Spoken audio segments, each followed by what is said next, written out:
Hello, and thank you for joining Dominican University of California, our Institute for Leadership Studies and Book Passage this evening.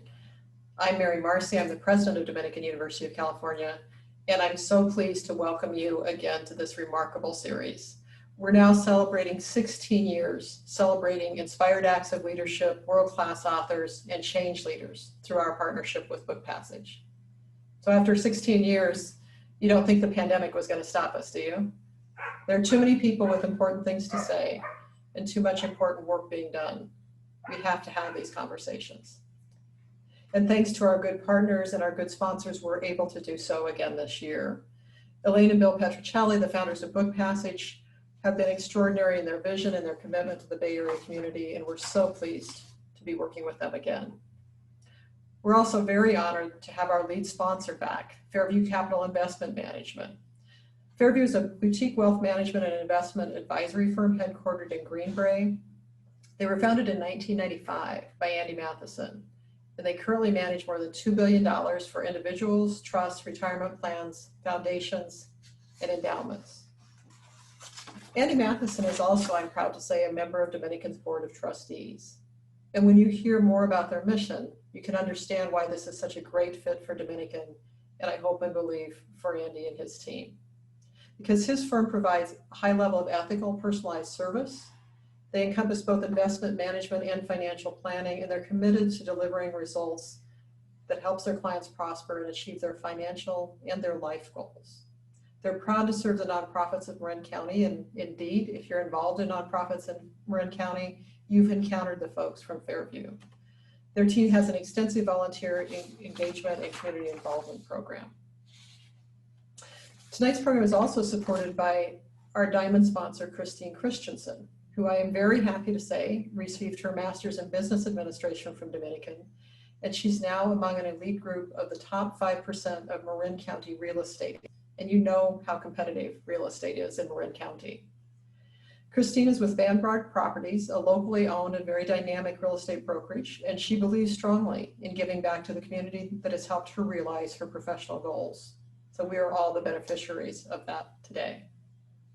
On behalf of the university, please join me in expressing gratitude for our sponsors' generous support. I know you can't do it easily on Zoom, but please join me in thanking them in spirit and when you see them on Zoom or some other place as you go about your work and life here in Marin. Joining us to introduce tonight's speaker is Jake Miller of Fairview Capital Investment Management. Jake. Welcome. I'm Jake Miller of Fairview Capital, and I'm pleased to introduce tonight's guests. Chasten Buttigieg, author of the new memoir, I Have Something to Tell You, was born and raised in Traverse City, Michigan. He received his bachelor's degree in theater and global studies and a master's degree in education. Now a teacher in South Bend, Indiana, Chasten Buttigieg entered the national spotlight last year, traveling across the country in support of his husband, Mayor Pete Buttigieg, and Pete's groundbreaking presidential campaign.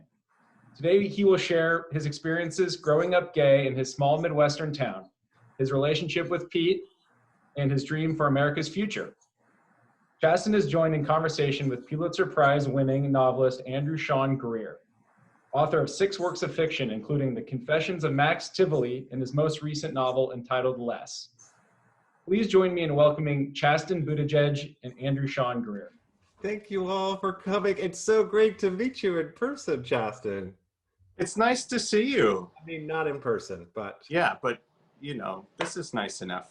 I'm one of your many Twitter followers, and I was more flattered than you can imagine when you tweeted that you had read my book while your plane, you and Pete's plane, was stalled on the ground on a tarmac somewhere. Yeah, I loved your book. I have it right here. I hope everyone has read it. It's beautiful. What a lovely thing to say. Well, thanks for agreeing to have the conversation this evening. And it's sort of exciting to be able to talk to you because I also loved your book so much. And I hope we can have a fun conversation tonight. Well, I really loved, I loved the memoir, and I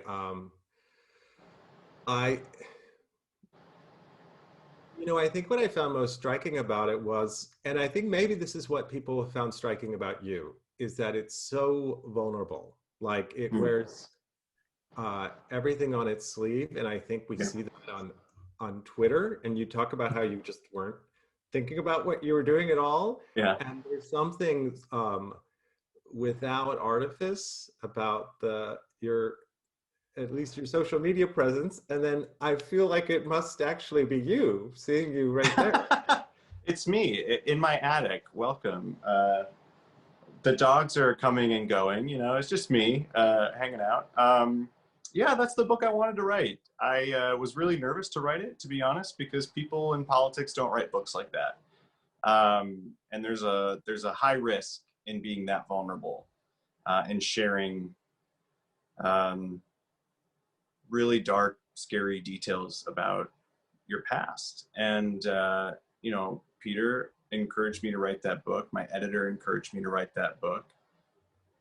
But hitting send on that final manuscript was a little nerve-wracking because I have never seen a book that open in politics, but that's just who I am. I can't, you know, paint a glossy facade over everything that happened in life. And my story is definitely not you know, I grew up gay and then I ran away and pulled myself up by the bootstraps and now it's all great. It's just not how life worked out. And that's not how life works out for many people. So I wanted the book to be as conversational and as authentically Chasten as possible. I mean, for me, I did have the feeling, kind of, I felt like there's a happy ending, you know? I mean, today is not a happy ending, but like, because we all know we know there's going to be a love story, you know, there's going to be disappointments, there's going to be being thrust into the limelight and sort of walking back from it. But it's why I think I allowed myself to laugh at things that are really painful. Yeah, I know some of the opinions that, you know, early opinions I was getting from folks about the book was some people were uncomfortable with the humor. So like, you're going into really dark places and you're taking us into these really dark places. Why put a joke in there? You know, why cut the emotion? And that's just who I am as a person. And I wanted the book to feel like you're, you know, talking to me. And if I were telling you that story in person, I probably would cut some of the awkwardness with a joke. But I think to read the book is hopefully to know me, because I'm very, very proud of, you know, what's out there. I don't feel like it's a caricature of myself. I really do believe that you're, you know, getting an authentic story. I'm rooting for you to get rid of your debt. That's what I'm most. Not buying the Trump books. Buy my book. I'm just like, by the end, I'm like, okay, I want him to go, you know, back into education because he has so much to say. But mostly, I want the debt gone because it feels like me too. People don't talk about when they talk that it's another kind of emotion. Is money.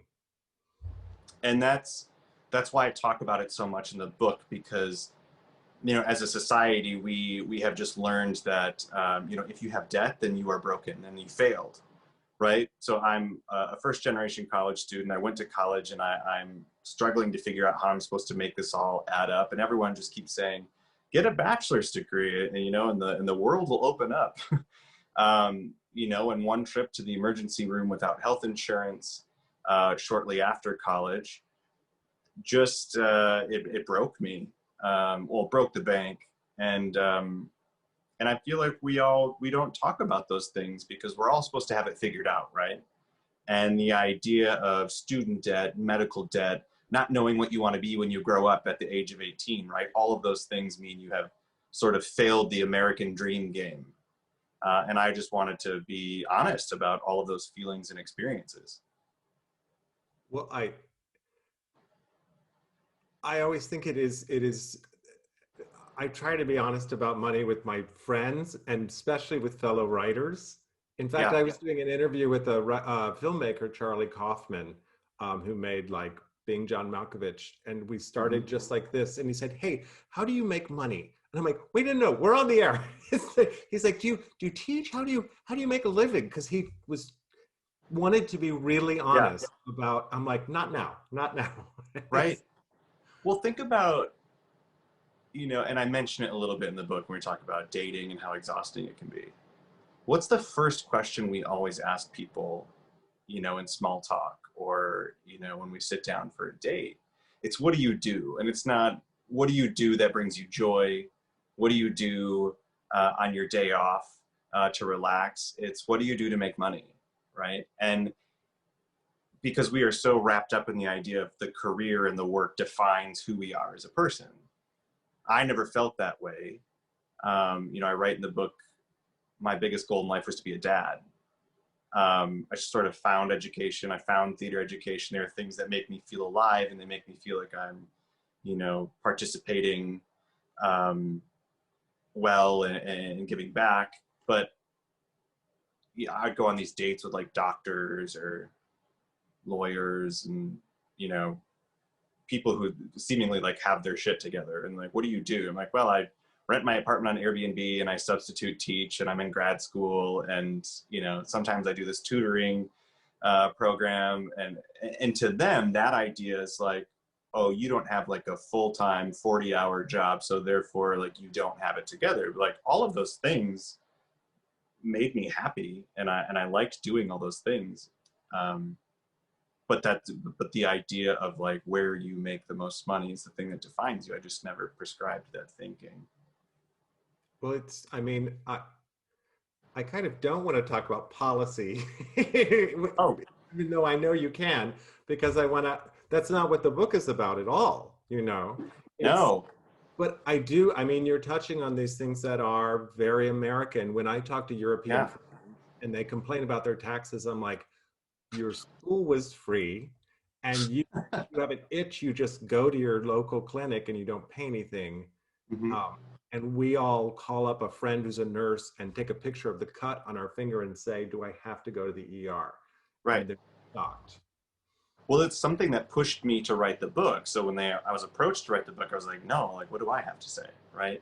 And I'm sort of always sensitive in like how much space I'm taking up. Right. And I, at first didn't really believe in even my own story.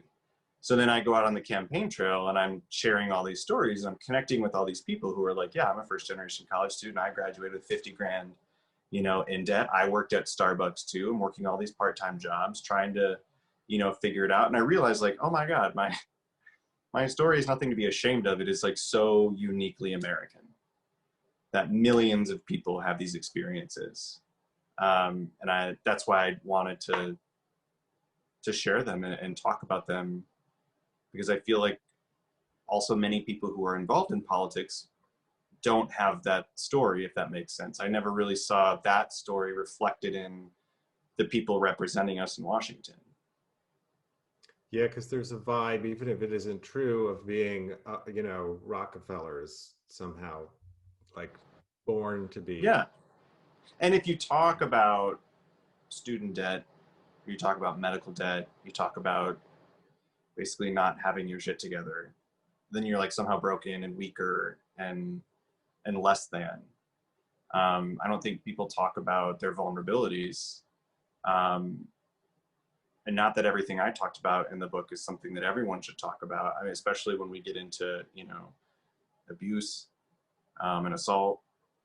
I just felt like I need to share those things. I need to talk about those things because I want people to see themselves reflected in this story and I want them to feel less alone. But the little political side of my brain is saying like, don't do that. That could like hurt your husband in the future. That could hurt your, future. People don't really talk about that stuff in politics. But I wasn't interested in glossing over everything. But that, well, because Elaine told us that there are thousands of people watching right now, including my mom and dad. Hi, Mom and Dad. And that I was so moved in the memoir when you talked about some people who are surely watching right now, like young queer people who would come up to you in tears in the closet, trapped by whatever circumstances, and how life-changing it was to just the there were people who would come up to us and like, remember this one gentleman who like had his hands on the side of Pete's face, maybe in his 60s, 70s, and he was just like holding Pete's face, just all tears, and could barely find the words. And the idea that for some people that like Pete existed was a dream come true, that you could be gay and open and proud and run for president, not only run for president, but not get laughed out of the room, you know, and then go on to win Iowa. That you could do that, you could exist. And for some of the people that we were meeting, you know, they were the people being laughed out of the room when their friends and their loved ones were dying en masse, and our country turned its back on them, and gay people were vilified. And then here's this guy who was just enough, simply because he was there. And that, you know, you got to experience that every day. And that's, you know, what do you do with that? You carry it every day. I mean, it filled my sails every day. It was kind of remembering those interactions on the rope lines, you know, that the whole time it kept happening. It's like, you know, win or lose, like, look what we have done already is remarkable. I mean, I walked through Provincetown last summer, and it was everyone more than Oh yeah. because it was all men my age or older who could not believe it, having lived through what you talked about, having even gone through John Kerry losing because over gay marriage not very long ago, to think, and being sort of afraid to think, we thought maybe it's just because it's Mayor Pete, maybe there's something about him, Yeah. worried that America was still not fully there. And that was that's the hot topic, right? Were you enough? And, you know, for some people, absolutely. And I remember in Provincetown, someone pulling me aside saying, stop kissing your husband. Like, you shouldn't be running up on stage, you know, basically telling me to disappear because we're so close. You know, he's doing so well, we're so close. Don't ruin it by reminding everybody that you're gay. And I know what they meant in their heart. It was like, oh my God, we're gonna do this. Don't spoil it for the rest of us. I just couldn't do that. I couldn't hide. I couldn't, you know, disappear into the mist. I am his husband, and I love him, and I'm proud of him. And I felt like winning the race pretending to be somebody else, or winning the race pretending not to be gay, would be a mistake. And it wasn't worth it to me. I mean, feel like that touches on the sort of inner struggle so many queer people have of, how am I gonna survive this? Mm-hmm. From before they know anything about themselves. Like, am I going to, and everyone, we all know what you have to do. You have to totally commit to yourself, and even find the most vulnerable part of yourself and hold that up as your shield, you know, right. Not pretend to be strong in some other way. It upsets me that someone did that. I do understand it, like you. Mm-hmm. But yeah, and it happened a lot. You know, straight people, gay people, from the left, from the right. And the funny thing is, like, when you're, like I write in the book, like, when you're the spouse, you are like the walking suggestion box. Because, like, no one wants to say anything off-putting to the candidate, but they're like, oh, there's his husband. I will tell him everything I don't like about anything in the world, right? Like, oh, he should wear different shoes. he should really, you know, blah, blah, blah, fill in the gap. And so many people felt like they could just tell me, and in a way I kind of like that. Like, is it something about me that makes people feel comfortable and welcome? Because I always hope that's how I come across. But, you know, they like tug on your shirt and say like, I really think you need to like cut it out, or, you know, whatever. And then that you felt that from one side, and then, you know, from the other side, it was, you know, is he hiding his husband? Because I was his number one surrogate. So I was also traveling the country apart from him. So I wasn't with him very often.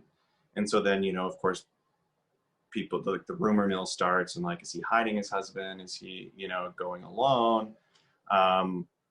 Or people just playing into, you know, narratives about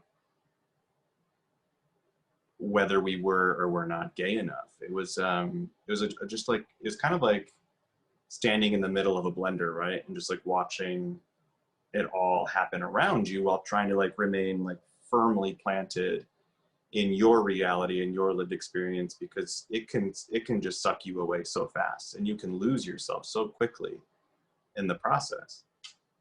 How did you build a kind of, or maybe you didn't manage to build a filter or barrier or a way Yeah. to recycle the trash? I mean, here it is. You had to write a book because you Yeah. remembered it. Yeah, I had a great body woman, Emily, who was with me every day. I brought friends out on the trail. Family came out on the trail. You know, sometimes things would be lobbed at you, and you'd get in the car, and you know, I'd look at my body woman, and we'd both be like, "That's not about Chasten." You know, like that person doesn't know Chasten. That person has an idea of what Chasten represents, or is using Chasten as a, you know, a mechanism to talk about something that they don't like. But that has nothing to do with who I am as a person, right? You know, supporters of other campaigns who would like picket outside my events, you know, or spit at me on the way between the car and the door, like lobbing insults and curse words at you. It's like, I'm literally, like, to them, I am a, you know, just representation of the Pete Buttigieg campaign. You know, a campaign that they want to beat. And like all of that has nothing to do with this person. And it took a, you know, surrounding yourself with people who could remind you of that. But it was also, you know, learning on the fly, because you don't expect when you launch a campaign that, you know, fast forward almost a year and that's what people would be doing to you. But you learn very quickly, like, I am this person. I am not the person that you are describing. I guess it's a hard skill to come by. I don't know. I just tried to keep my focus on who I am and what I'm doing, and, you know, I'm doing the work and they're tweeting. So, you know, I got to stay grounded in my work and my purpose and what I'm here to do, and not allow myself to be distracted by like a very loud minority of people. Has it calmed down now, like insults to you? Because you're still engaged. Yeah. Well, yeah. I mean, of course it has, because I'm, you know, in my house all day, and I'm not, you know, in 5 states a day anymore. But that's the thing that comes with just being a public person, right? You know, it could be millions of people, and if, you know, 1% hate you, that's still thousands of people that might hate you. You can't be distracted by. Pete taught me that analogy, but he used a few different choice words, you know. Like, if there are tens of millions of people who are watching you, and 99% of those people love everything you're doing, that still means thousands of people might not like you. And you can't be distracted by the 1% of people who are saying something about you, because 99% of those people are being touched by your message, are being moved by your message, are watching and listening to what you say, and that could be changing or saving their lives. So you can't focus on, you know, oh my God, this person tweeted this really mean thing about me. You got to focus on that kid right in front of you who's holding your hand, crying, talking about coming out to his parents, not sure what he's going to do or where he's going to go. You listen to that couple talk about how they drove 8 hours out of their town because they're not allowed to be gay in their own town, but they wanted to come to a Pete event and meet us. But they risked other people seeing them at a Pete event, so they had to go out of state for it, right? You focus on these people in front of you, their lived experiences, and all of the work that you're doing, and not, you know, some homophobe hiding behind like a cat emoji on Twitter. Like that's, you know, it's not worth your attention. And I think it's fair to point out to people watching that, in fact, we're not great representations, you and I, of the queer community out there. We're the ones who were, you know, like two white guys who came out and it went relatively okay. And we got out of, you know, we didn't get caught up in our scenes are tough. You know, we managed to get out, you know, the way so many trans people and people of color don't, trapped by others. Right, and so the thing I wanted most of all was never to see, I didn't want people to look at me and see a person who was pretending to have it all figured out. And so a huge part of my work on the campaign trail was going out into LGBTQ centers all across the country and just listening. Because if you're, you know, in the back of my mind, I'm thinking, oh my God, my husband might actually become the next president of the United States. And this is going to be a really historical presidency. But I am a sliver of the community that I belong to. And I don't want to go to the White House just pretending to have it all figured out. And so before I even get there, I want to make sure that I'm doing more of the work. And so I, you know, sit down at these centers, I'd have roundtables, and I just want to listen to people's stories. And the experience of the LGBTQ plus community in America is so vast. I did a roundtable with some young queer people out in the desert in California. And I was listening to this young trans woman of color who had recently left the foster care system, is now like trying to get on her feet, struggling to find housing, struggling to find employment because everybody in town, employment-wise, is demanding that she dress as a man when she comes to work, which is so degrading. But you know you have to support yourself. And so she's stuck in this dilemma of, what am I supposed to do, right? I have never had that experience, right? And I probably will never live that experience, which is so important to just go out and listen to people. The thing about social media is like we're always talking at one another, right? We're not talking with one another. And so that was just so important for me to just stay laser focused on those people in front of me. You know, I toured a lot of centers in the middle of the country, very vividly in Oklahoma, you know, where the Equality Oklahoma Center in Tulsa literally shelters people from tornadoes. Former, I think, torpedo factory. So great for tornadoes, strong building. But they were continuously denied a building and are continuously denied, well, one, dignity in the city. But then yet, you know, come tornado season, everyone loves to, you know, pop into their center if they need to take shelter, which means that, you know, people are denying them care and dignity and respect, and yet they are sheltering those same people from the literal storm. You would just hear these stories every day, experiences that you and I probably never faced, right? And I write about my housing insecurity and what it was like running away from home and sleeping in my car, but that trauma is very different from other people's trauma. And so I could share that and say, like, this is my experience, but I want to know yours. And I share it with you because I hope that in my being vulnerable with my pain, you will be vulnerable with yours. And let me take that to Washington and guide all of my work. See, there's that vulnerability again that I don't think I see a lot in politics No. for real. I think I see Yeah. versions of it, and humility. Um, but I think that's often, I think, a role um, queer people take in America is sometimes it's why I liked your memoir so much, because it's a show of pain without asking for pity. Hmm. It's sort of saying, I know you're in pain too. Here's some of mine. Um, Yeah. and let's laugh about it together. And there's a sense that you have an idea of a sunnier future. And I know you wrote this Yeah. after 2016. So Yeah. do you have a sense we're going to come together?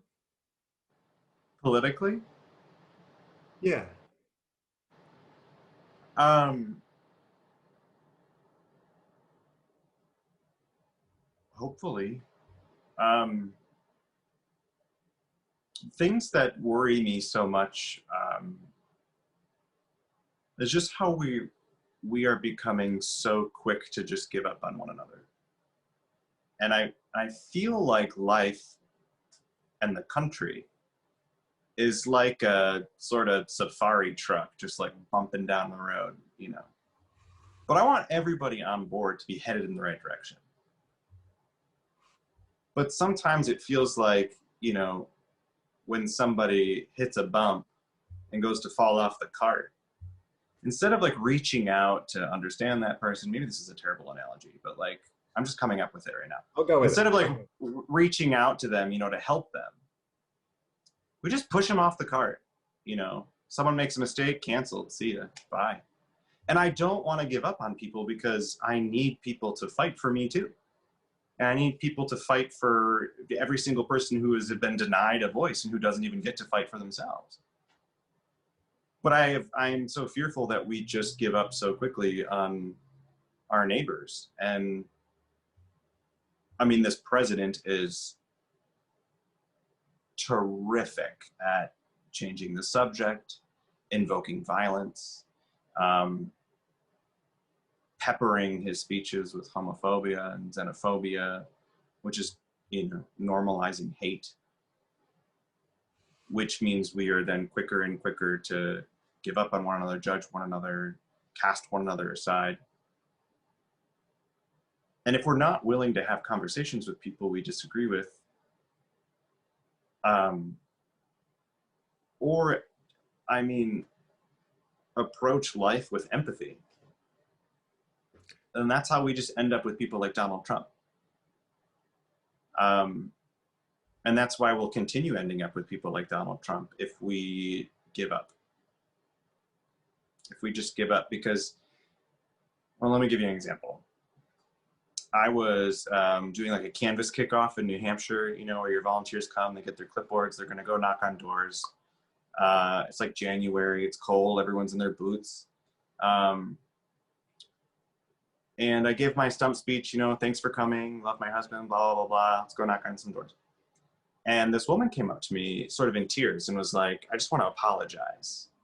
I voted for this president. And I feel really bad about that. And I also, she said, I also just wasn't always there, sort of like gesturing to me. Ah. Right. And what she means is I haven't always been supportive of you in your existence. And then she, you know, with tears in her eyes, just said, but I want to get it right. And I'm here to get it right. And she went out there and knocked on doors for Pete. And when people are trying to get to the right side of history, we can either extend a hand and welcome them, or you kick them off the cart and say, you're not there, you're not that progressive, you don't support me in the year 2020, you know, screw you. Well, where does she then go? Into the arms of people like Donald Trump. So if we're not willing to have conversations with our neighbor like that, then I'm very fearful of how small-minded and hateful we'll become. Yeah, I keep telling people that I am, until January, mid-January, I'm taking all allies. All allies. I will take any ally. Yeah. Do you believe my life is worth, equal basic human rights? Do you believe in the dignity of, our troops, of trans Americans? I mean, every single person that this president has spat on, we've got 49 days left. I'm not gonna sit here and, break apart every little policy argument when we might not even get to have that debate in 49 days. We might not even get to debate climate policy. You know what we have right now? A climate policy on one side and someone who believes climate change is a hoax on the other side. So would you like to debate climate policy in the future, or just, I'll take all allies. I like that, Andy. I also like when Dan Savage, I think it was when Joy Reid was canceled because of old tweets, he said, look, if we were canceling people who have changed their minds about gay people, we have to cancel my mom. Because he's like, she's my biggest supporter, but boy, was she not there at a certain moment. So yeah, like I'll take my mom on board. I love that. Is there something that, I mean, I should give you a chance to tell people if you want them to go to a website to register to vote or something? Is there something you need to make sure people hear? Well, please register to vote, absolutely. And if you're making a plan, please make it early. And you've probably heard that a lot. It's becoming like a catchphrase. If you're making a plan, make a plan and make it early, but like seriously make a plan. Like make a day of it. What are you going to do? Who are you going to Zoom with, or who are you going to celebrate with? Or like, when are you going to pick up the ballots? In many places, you can request a mail-in ballot and then go drop it off at your county clerk's office if you're worried about mail-in voting, etc. So make a day of it. Go order your mail-in ballot, request your mail-in ballot, and then go drop it off at the clerk's office and pick up Jamba Juice on the way home or something, but like make a plan. And I'm guessing everyone watching this is liberal. I mean, I hope there are some conservatives we can move to the other side, but it's all hands on deck right now. This is a group project, and it's going to take all of us opening up and talking to our neighbors. And I mean that. Like, you literally have to talk to them. You have to get comfortable being uncomfortable. You got to call up crazy Aunt Susie and be like, let's talk. This is what's at stake in my personal life. For me, it would be like, it's not just Joe Biden, it is the Supreme Court. The Supreme Court is on the line. And I support a woman's right to choose. I certainly would love to keep this right to be married to my husband. All of these things are at stake, and I need you to think about me before you punch that hole in that ballot. And we're going to have those raw conversations. And I know that's uncomfortable. I grew up in a deeply Catholic family. We do not talk about our feelings. We don't talk about politics. We don't talk about religion. We're going to have to get comfortable being uncomfortable and moving every single person to vote for Joe Biden this fall. Yeah, yeah. I reached out to a friend that I had cut off when she put a pro-Trump Facebook post in 2016, and I reached out to her and I told her what had happened. I said, that was not fair to you. You didn't know why I vanished. Here's why I vanished. You must have really been in a lot of pain to have made that decision, and I'm sorry about that, and I'd be happy to talk about. Thank you. Trying to think is like, only someone really in pain would do that to the country. And there's, I go back home to Northern Michigan a lot, and you have to remember, for some of us, it sounds like sort of similar to your story. Like, I got out of my little bubble in Traverse City, and then I got out of the Traverse City bubble, right? I went away to school, lived in multiple big cities, had very different lived experiences. But then you go back into that bubble, and some of the people in that bubble have never left that bubble. They have never had to think about the world from a different perspective. They've never had to think about people who might look different than them or love different than them.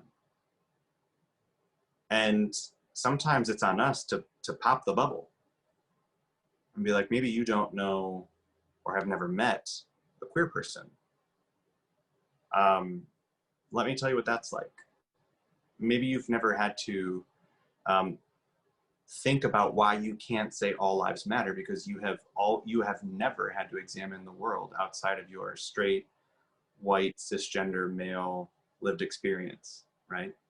But sometimes that's on us to help educate other people and bring them along. And those conversations can be really uncomfortable. But sometimes we're the ones that got to leave the bubble. And sometimes you got to go back in. It's kind of like going back into the burning building in a way, right? Like, let me help you understand that the world is wider and the world is good, and we can show up for one another in many ways. And that starts with who we vote for to represent us in Washington. I should, not to change the topic, but I haven't spent much time in Michigan. I'm an East Coaster and then a West Coaster, but I went for journalistic reasons. I went to a NASCAR rally in Brooklyn, I think was the name of the town. Very different Brooklyn. Yeah, different Brooklyn. I'm also in Brooklyn, Maine right now. Also different, not that. Wow. Brooklyn. Yeah, but it was, and we, it was, I camped out. It was for McSweeney's magazine, and I was there for days and days. And because Dave Eggers thought it would be funny if I went to a NASCAR rally in rural Michigan. And it was funny because it was, all the things you talked about in the book, which I didn't know anything about, were there. The confusion over what a Confederate flag is doing here, and a lot of human-sized Jenga games and beer funneling. Sure. Then also people who easily figured out I was gay and took me in and gave me their beer and food and took me around, and they were indistinguishable from the other people. And I think I somehow intrigued them, or I don't know, I'm still in touch with them. With an exotic fascination. What is this little gay man doing here? Yeah. At the NASCAR race. I think that was it, with a pass to. Yeah. I used to go to Jimmy Buffett concerts every summer. Judge me if you will. I love Jimmy Buffett. Judging you. And I'd go with the college friends, we'd do it up, you'd see all the life-size Jenga games and the beer funnels and the beer pong, whatever. And it's like toxic masculinity on display, right? And as a person who was like still coming into their own, very fearful of many of these types of men who I have learned probably hate people like me, right? And then you would be so surprised when you would meet someone who at first I perhaps had profiled as, oh my God, this person probably hates me. They're probably very homophobic.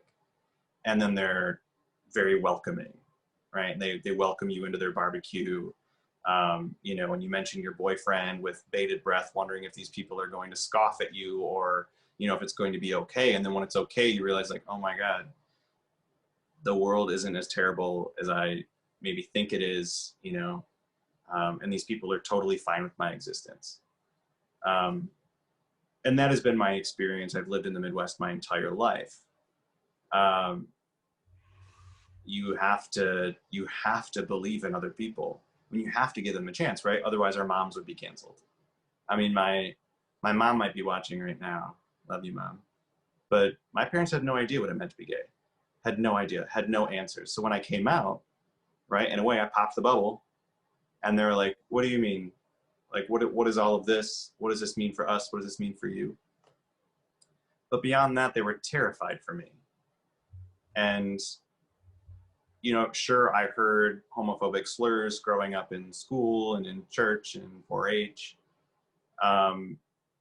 But part of me was also fearful that might be my parents too. But the thing that surprised me is my parents called me home after I had ran away for a couple months. Then just said, you know, how do we do this, right? How do we show up for you? How do we fight for you? And we have none of the answers. And I took a chance on a lot of people. Sometimes you lose them. But if you're not even willing to take the chance, I mean, think about all the things that we might have missed out on. I'd love to hearing about your grandmother. Yeah. Yeah. Devout Catholic. The matriarch, I mean, you did not piss off Wanda. And my biggest fear was coming out would break Grandma's heart. By the way, if you've read the book, the dedication for Wanda is for my grandmother. If you haven't read the story about coming out to her, I won't spoil it. But, you know, that feeling of sitting in her Buick and just like, here it comes. I'm going to destroy this family. I am going to, you know, break my grandmother's heart. I guess I am sort of ruining the story now, but you know, Yeah, and then this woman who I have revered my entire life, who I love so much, who I'm so afraid of losing and hurting, just says, I know. And she puts her hand on mine, you know, and says, I love you just the same. And that was it. And then we got out of the car and went back into the house, and I think it was Christmas or Thanksgiving or something like that. A reason for the whole family to be gathered. And I just remember thinking like, oh my God, you know, she's going to go back into the house and leave in a huff, you know? And we walked back in the house like nothing had changed. And, you know, I took a chance, and she was our staunchest ally. You know, she read at our wedding and then died a few weeks later. It's very touching that you dedicated it to her. I have, I guess, a couple questions sent in from viewers. I actually, by mistake, asked you some of them. Are you looking forward to being part of the Biden administration? Oh my God, can we all focus the next 49 days on making sure we have a That's Biden kind of what administration? I feel. But I'm excited for, you know, whatever Pete does in the future. I need him to like be involved. I love him. I love him politically, and I love seeing him happy, and he's very happy when he's working on those big issues and debates. So let's all just make sure that we have a Biden administration. Yes, yes, yes. Yeah. Oh, I feel like all of these we touched upon. You've been around the country now. What supports would you put in place to help our young people who might be struggling with coming out? What supports would you put in place? So our most vulnerable students need a lot of help. And even federally, there are things that we could do to make sure that there are protections in place, especially for transgender students. I heard far too often on the campaign trail from trans students who were being bullied at school or were not being allowed to participate in athletics or participate or use the bathroom. And one, it starts with leadership, right? People at the top who say like, we're gonna stick up for trans students, and a Secretary of Education who believes in education, public education, and then who, you know, works on federal mandates to protect trans students and LGBTQ students. And then there's something else that I think we should start considering is that we think about a lot of these issues on like a big scale. Like we have to elect Joe Biden so we can take care of our, you know, most vulnerable students. But in many parts of the country, what kids actually need is a sympathetic school board member that they can go to and say like, I'm not getting this at school, or I'm not getting the protections I need or deserve, or the respect I need or deserve. Imagine if every city had a school board member that was, you know, the safe space for kids. They knew somebody on the school board was fighting for them. And so it's not just about electing Joe Biden, it's making sure that our school boards reflect the diversity that we want to see in our districts and our school buildings. These are the people who are fighting or not fighting for your children. And so we can't always think about, the presidency. Like it's the only office that gets to make change. Oftentimes it's right there in your community, those people. I mean, when Pete was running for president, the local media and state media was like, Pete, Pete, Pete, all the time. And a very homophobic person in South Bend slipped right onto the city council because no one's paying attention to what's actually happening in South Bend. They're watching the show, the big show, who's going to be the next president. And we need to make sure that we're aware of who's representing us right in our own backyard, because they're making decisions at the local level on our behalf as well. That is hard to pay attention to. I find even in San Francisco, I show up to vote and I'm looking at the school board. Luckily, I've prepared and gone to sources that I believe in and print them out. Or like you said, often I've for years got an absentee ballot, and my friends and I all go to a bar where they give you a free beer if you vote, and we all I love it. Vote together. We can't do that this year. We'll do it virtually, right. Zoom with a beer, but it takes a lot of thought. And well, you know why it's also exhausting is because we would like to believe that the people doing politics like actually care about us. And then we've all sort of come to realize like, oh, politics is pretty messed up and a lot of people are there for the wrong reasons. And so now I have to invest all this time and energy in making sure that like the person who's, representing me in Washington or at the state house or like right here on the city council actually cares about me. Where we would like to believe that the people there are doing their job and thinking of all of us. But in reality, that's not always the case. And we talk about big issues, either we blame the governor, we blame the president, why haven't we solved these issues? But sometimes you have folks on the city council who are preventing things in your own backyard from either from progressing or happening. And that can be exhausting, right? That you have to invest even more time and energy in making sure that people are actually doing their jobs. Okay, we have a final question.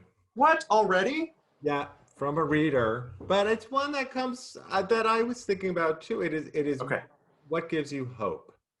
Because I think the book, the memoir, feels full of hope. Or again, I wouldn't find it funny if I thought it was dismal, because I don't laugh at that stuff anymore. I only laugh if I think there's going to be a happy ending in the movie. Otherwise, I'll be awfully disappointed.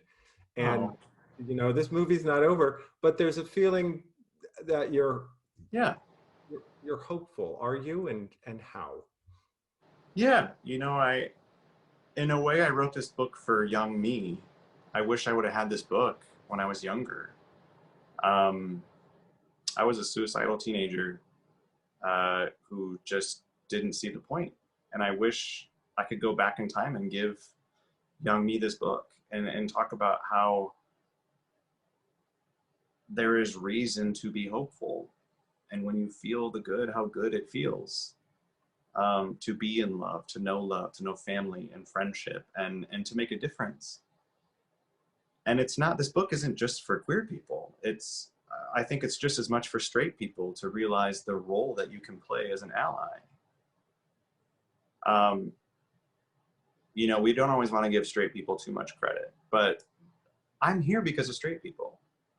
Because when I came out to a straight friend who told me it was okay to be myself. It was the first time someone had ever told me that it was just okay to be myself. And then I came out to more straight friends who made space for me and who saved me. Who I literally was on the verge of ending it all. And straight people made a space for me and stood up for me and fought for me when I had no idea that like a wider queer world even existed. And it's people, again, being willing to be a person for that person, right? We like to believe that like we love our friends know that we love them, but we actually have to look one another in the eye and say, I love you, I'll fight for you. I mean, my shoulder is always there for you to lean on, to cry on, I will always make space for you. You are important to me. And people actually saying those things kept me around. And I'm so hopeful because not only am I here, but after meeting thousands of people across the country and watching the ways in which they show up for other people.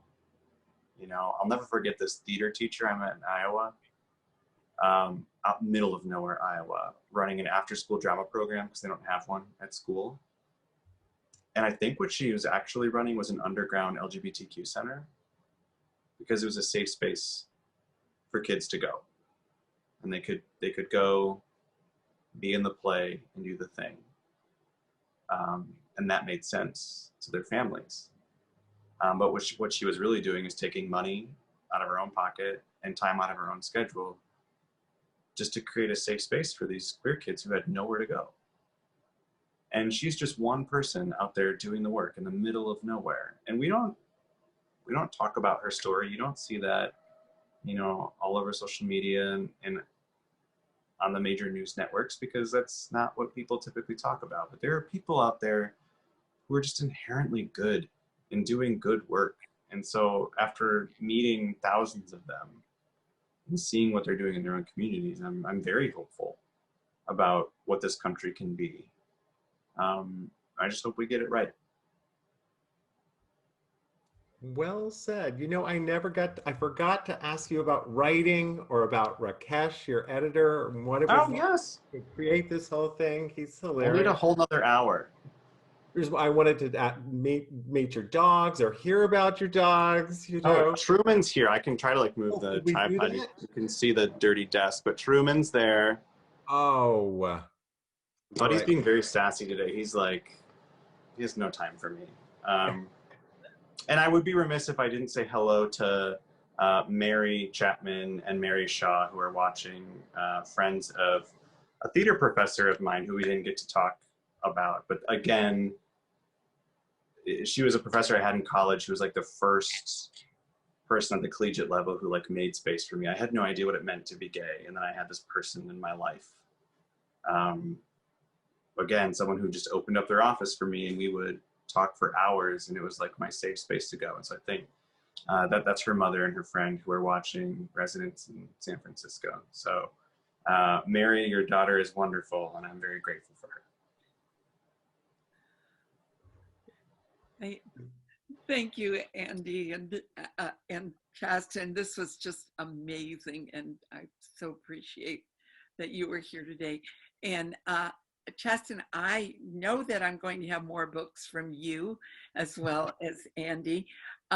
You are a real natural storyteller and I just loved, I have something to tell you.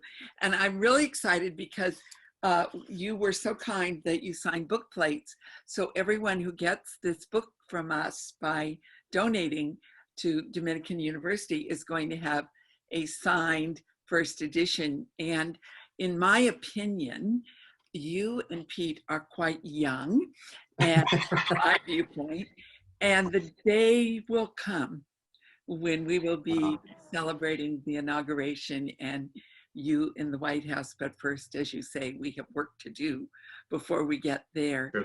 I am so proud that you were both here today and that you're part of this group of 3 amazing authors. Next week on the 24th, John Meacham will be here with his new book, His Truth is Marching On, John Lewis and the Power of Hope. And not only did John Lewis give John Meacham access as he was writing the book, he actually wrote an afterword before he died. So this is going to be a truly interesting time. Please come with us. And on the 1st of October, Al Sharpton will be here with his book discussing Rise Up, Confronting a Country at the Crossroads. So I feel with Chasten and Andy today and our next authors, this is a group that will really help us think and get through and make a big difference during this time. Dominican is such a haven for its students and for our community. And 2/3 of the students at Dominican identify as ethnically diverse, and I can tell you they are sexually diverse as well as the faculty, which really matters. About 1/3 of the students are scholarship eligible. These are often first in the family to go to college. I think they will get through Dominican with your help without huge loans on their backs. If you do donate today, you can help Dominican continue the work that it does. And you will also, if you donate any amount, that's great. If you donate $50 or more, you're going to get this signed book plate with this incredible book. If you're in the area, you can pick the book up at Book Passage in Corte Madera. We'll have your name on it and ready for you. If you're further away, we'll send it to you. But please know that we so appreciate all 3,000 people who registered for tonight, and all of you, and especially Andrew Sean Greer, who's been such a supporter of the right things in this community, and to Chasten Buttigieg, a man that I feel I know so well. Thank you for being so open in your talk and in your book. It's a treasure.